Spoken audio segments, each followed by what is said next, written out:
Hello, and welcome to the JCAR Report podcast. I'm your host, Bonnie White. Join me in this podcast as we discuss all things real estate.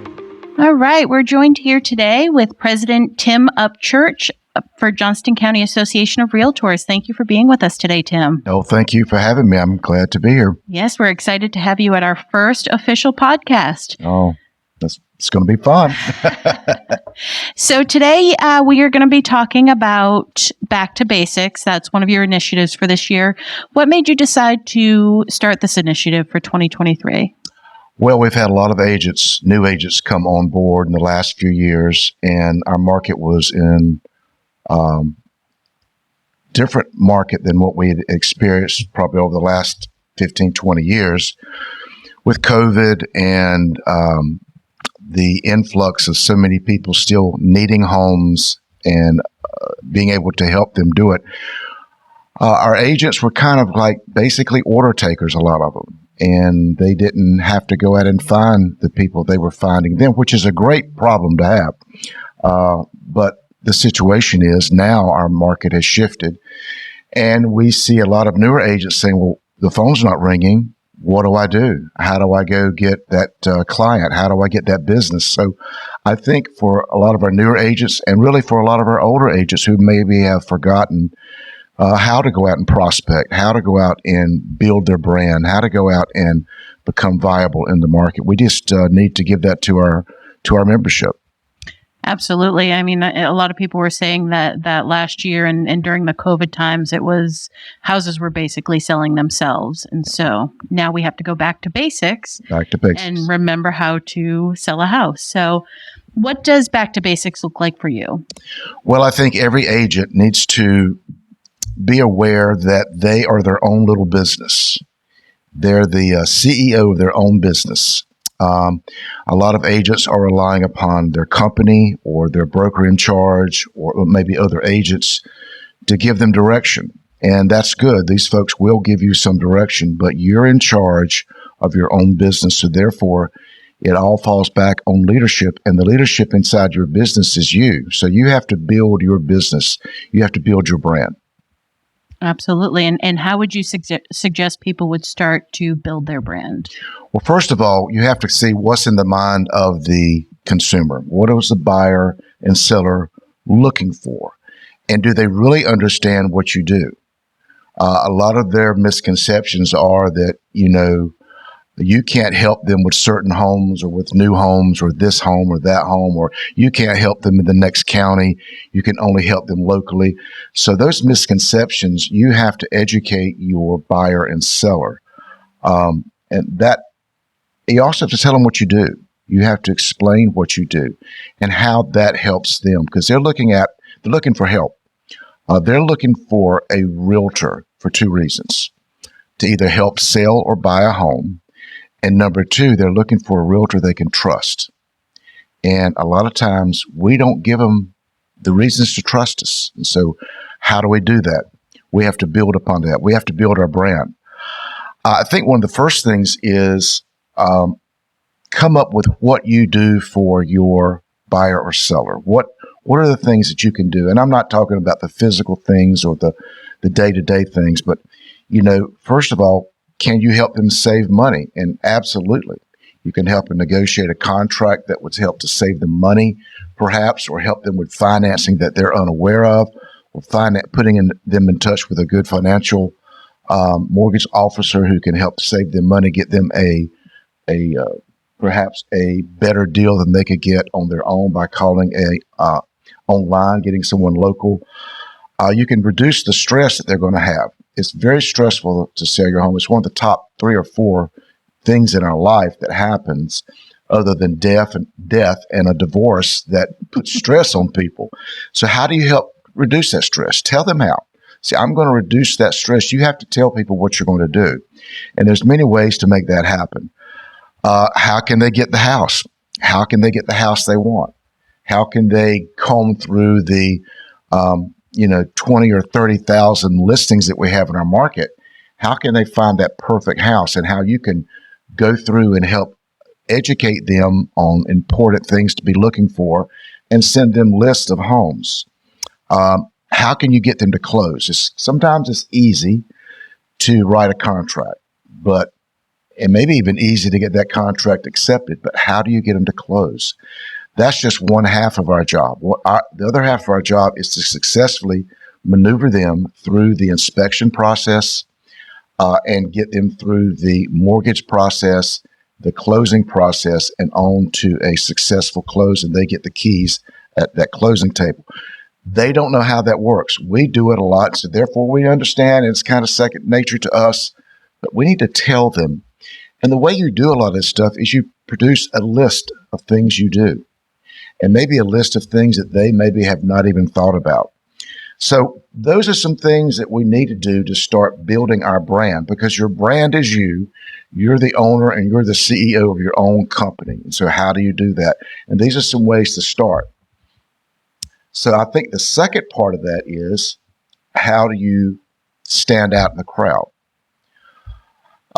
One of the ways is having a consistent look, feel for your brand. And, we're getting a little bit away from business cards, but they're important. Whether it's a business card or it's your email signature or whether it's a flyer or it's a direct mail piece, that needs to have consistent marketing on it. It needs to have a picture. Myself and my wife, we are a team, and so therefore we always put our pictures together, even from the very first days. And of course, things have changed in 35 years. And so you have to update those pictures. But when people kind of glance and they see a couple, they can remember, well, I maybe don't remember their name, but I remember these are the guys that are a couple and they can help me. So you've got to have a picture, which is pretty commonplace.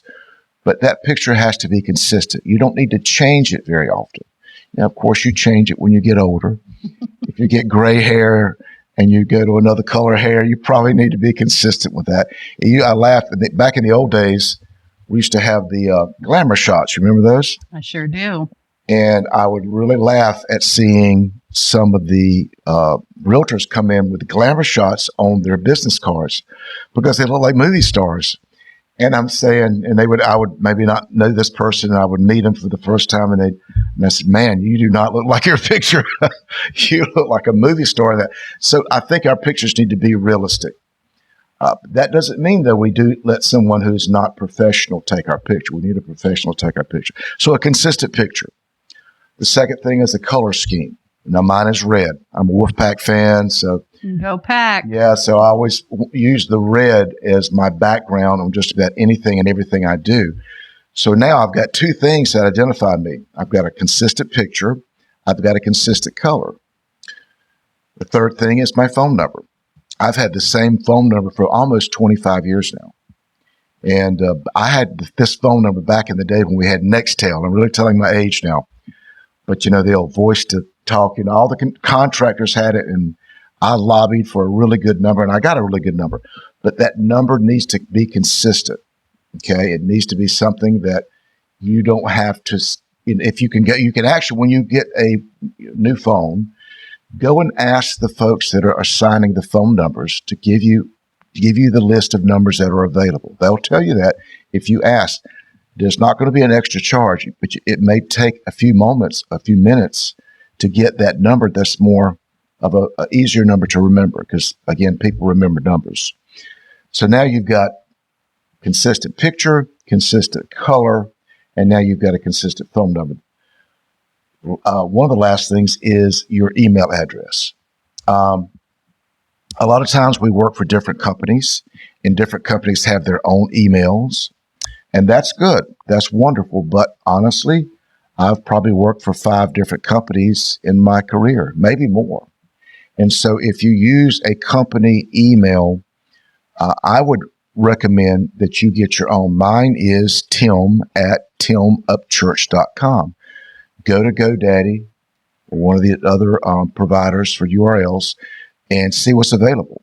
And get something that you can carry with you throughout your career that people don't have to keep remembering. Well, what is your email now? What is it? What's it in the future? And now, of course, we also have .realtor. Yes, and .real estate. Yes, and those are very important because, again, it tells what you have. If I was doing it today, I would go to those sites, which you own after you purchase it, and I would get my name. Nothing that's cute and funny. I mean, that's okay to have that, and don't want to downplay anybody who has a really cute and funny one. But the thing is, and they will remember that, but they need to have name recognition. So whatever you do, get a consistent email that you carry with you throughout your career. The last thing I'll mention is a lot of times different companies will require that your business cards or your email will have their company logo on it. And I'm all for that. You need to promote the company. You're working for them and you need to be out there promoting them. But it does not need to be the largest thing on your email or your direct mails or anything. It needs to be in this over there because, again, you're building your brand, and your brand should be Bonnie White Real Estate or Tim Upchurch Real Estate. It shouldn't be the others. They will remember your name. They may remember the company, but if they forget your name, they're going to call and they're going to get somebody else at that company. Exactly. So those are some pointers that I would definitely recommend for building a consistency on your brand of starting out in real estate, or even just revamping your real estate brand. That's great. Well, if I could just do a quick plug, and taking from everything that you just said, we do, JCAR is offering headshots on March 30th and March 31st. And the company that's coming in are solely for real estate agents and doing their professional headshots. So if anybody wants to check it out on the calendar, www.jcar.realtor, and you can go and get the headshots done here at the JCAR office, either March 30th or March 31st.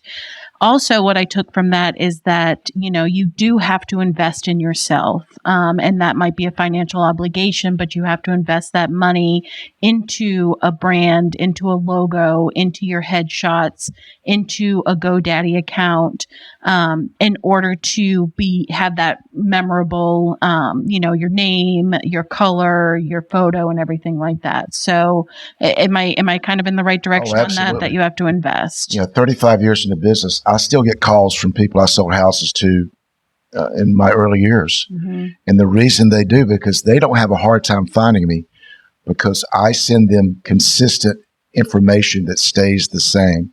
They don't have to search for me. It's there. Of course, I do direct mail pieces to my past clients, which is kind of old school. A lot of people say, oh, that's really old school. Well, it works for me, and it's worked for me for a long time. Because people will call me and they will refer me out.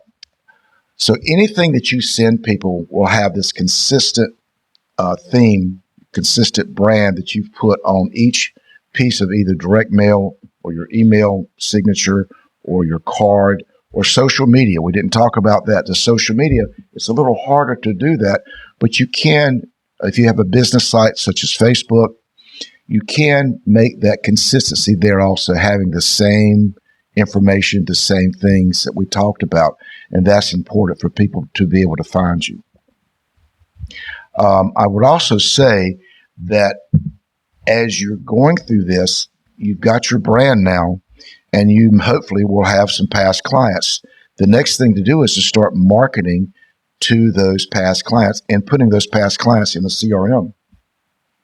And what is a CRM? It's a client relationship manager. And that's not to say that only people we put in there are our clients. It can be anyone, anybody you want to be your manager, to be your client in the future. People that you come across, and that CRM needs to be. It's like a plant. It needs to be fed and watered daily. Well, maybe not daily, but in terms of a plant. But your CRM needs to be have contacts that you put in there on a daily basis. Well, hey, Tim, I don't have all these past clients. What do I do? Well, there's some things you can do. You've got friends, hopefully. And the thing I would tell you to do is to sit down and look in your phones, I started to say address. You're going to say Rolodex? I was going to say Rolodex or address book, because we used to have those. And start, I said something the other day in a class I was teaching. It said, No, think about your day timer. And I said, what is a day timer? But back in my day, Franklin Covey day timers were the thing. I had a big, monster one that was leather bound, but it was my phone. It had everything that my phone now has in it. And whatever that is for you, you need to go and look and get information. It's so easy now to get addresses and phone numbers for people you may not know their name. You can stalk them on Facebook or wherever, and there's lots of different ways, but you need to get a database. You need at least to have 50 to 100 people in your database. Let's say, well, Tim, I just moved here and all of my people are out of town. Well, hey, guess what? They might need real estate in their area. And guess what? They call you. You can refer them to somebody in their market and get a referral fee. So never dissuade anybody or not put somebody on your in your database, in your CRM, because they're out of town. I've had people call me from Delaware saying, hey, I've got friends. I need some help, buying a house. I said, let me find somebody. And guess what they did? They also called me and gave me a person down here to help sell their house. So, two-way street. Yeah, two-way street. So definitely build that CRM.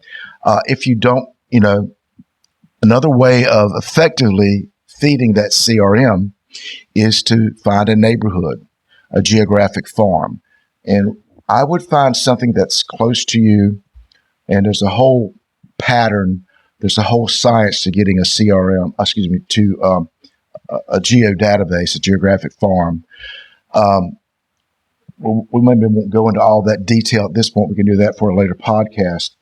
But getting a 50 to 100, maybe 200 neighborhood that you can go in and effectively be their realtor, the realtor for that neighborhood is a lot of realtors build their careers on just doing that. Yeah, I think it, goes back to, they call the realtors who are really hands-on, they call them boots on the ground, and that takes it to the literal sense. So great. And so when you say that, the new agent who says that they don't know where to start and everything like that, I think that's a perfect time to say, the most successful real estate agents in the nation had to start somewhere too. So there's that potential and that understanding that, it's scary to start in the beginning and it's a lot of work, but inevitably it will pay off if you put the time into it. So great. So we have, building your brand, creating the CRM, which is the customer relation management system. What else do you think would be? Well, obviously social media. Social media is a little bit of it's a tough one. Because as you probably know, you can put a post out on Facebook and it's not going to go to all your friends. It's going to go to a handful of them possibly. So on Facebook and other social media sites, I would suggest that you build a business site, because with a business site, you can put business activities on there. You can put listings. And guess what? They don't have to be your listings. Get the permission of someone in your office who has a listing and say, hey, can I advertise this? And most of them will say, yeah, the more the better. Please do. Please do it. And of course, you don't want to say that this is your listing, but you come in and say, hey, this is a new listing in our office or a new listing in this neighborhood. Wow, look at this. And you're posting it. So consistently posting something on your business site will help get you more followers and will help your site push it up in the views of other areas. Thing that I've learned, though, is you have a business site, because if you start putting a lot of business stuff on there, some of the social medias will not allow you to put it on business activities on other sites. So the way around that would be to come in and put it on your business site, on Facebook, for example, and then share occasionally, not so much, share occasionally something on your personal site from your business site. But I will tell you, if your personal site is full of listings and, hey, I want your listing, I need to sell your house, that turns a lot of people off. It brings disinterest, I'm sure. They are basically saying, I didn't come here to be sold anything. When they're ready to sell or buy, they'll let you know. You just want to make sure that you're on top of the mind awareness, that when they think of a realtor, they think of you. And there's ways of doing that through direct mail, social media, and such. But Your spheres of influence can be your church membership, could be community clubs, could be if you go bowling, if you're a bowler or a golfer. These people that you come in contact with, those are your spheres of influence. But you got to be very careful, because if you really hit them hard with a lot of stuff, it's going to turn them off and say, well, oh, wait, the only reason you're doing this is because you're trying to sell me something. And we've all been there. We got this new friend and all of a sudden we're getting all this advertisement. You have to tread lightly. But what you have to do is you let them, help them understand what you do and how you can help them, because they're very disinterested in real estate until they need it. Mm-hmm. And then they say, well, gosh, I need to sell a house, or I need to go buy a house because something's changed in my lifestyle. And wow, what is that realtor that sold me that house 5 years ago? Can I remember them? And guess what? Stats are that only 25% of the people can remember the name of their realtor who sold them their house 3 or 4 years ago. Really? So it does take consistency to get back in front of these people. And how do you do that? You do it through direct mail, through social media, even pop buys, stopping by their house. In the summertime, getting them an American flag, a little small American flag, and stick it in your yard with your business card. And they're very inexpensive. And for the 4th of July, I know some people who go in their sphere of influence or their geographic farm, and they'll put flags on everybody's house in their yard. Oh, that's a great idea. So there's lots of great ideas to do that. It's a whole nother segment that we can talk about and how to build your business there. Yeah. So to do a little pitch for JCAR again, we are having a social media lunch and learn here with Rob Yo, the mortgage pro. Good branding right there. Good branding. I'll never forget it. I may not be able to pronounce his last name, but I remember Rob Yo, the mortgage pro, who is going to be doing a lunch and learn here at the JCAR office on March 7th. Awesome. For social media. So that'll be a great one. I think it's great that we have all of these things at the association that can kind of go into a little bit more detail about all the topics that you're bringing up, because they're all incredibly important.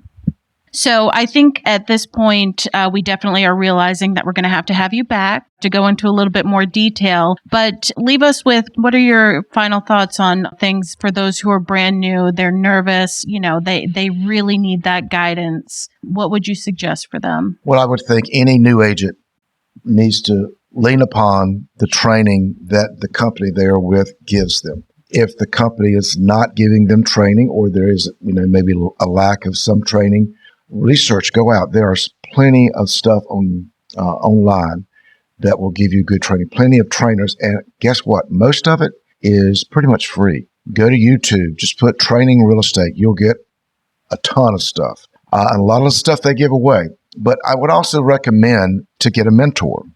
And there's probably somebody that brought you into the business, perhaps. If not, get with somebody that you respect in your business, in your office, and just say, hey, would you give me some guidance here?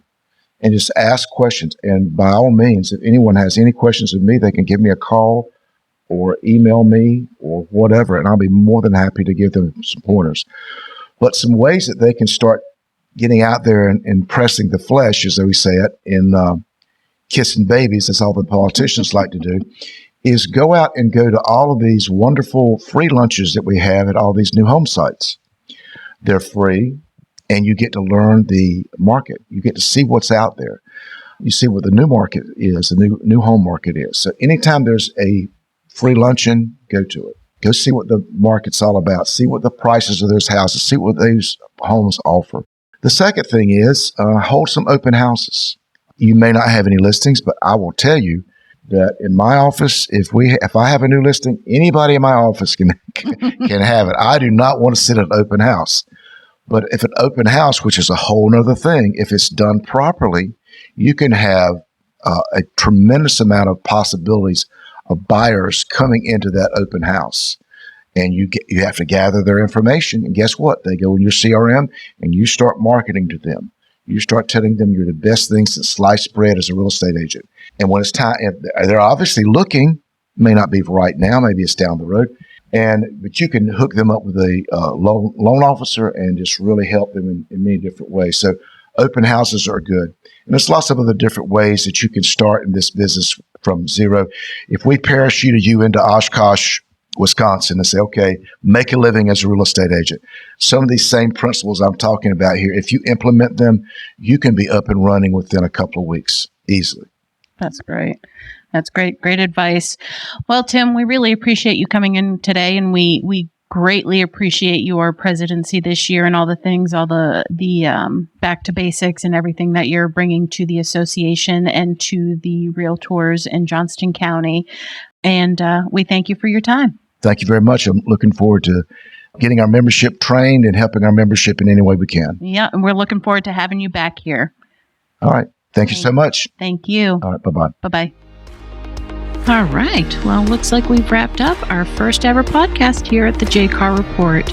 We greatly appreciate all who joined us today to listen, and a special thank you to the J Carr president, Tim Upchurch, for giving us his time and his industry knowledge. And we hope that everybody joins us again next month as we bring somebody in to continue these conversations about all the happenings in real estate in this forever evolving industry. Again, my name is Bonnie White, and I look forward to next month. And thank you again for listening. Bye-bye.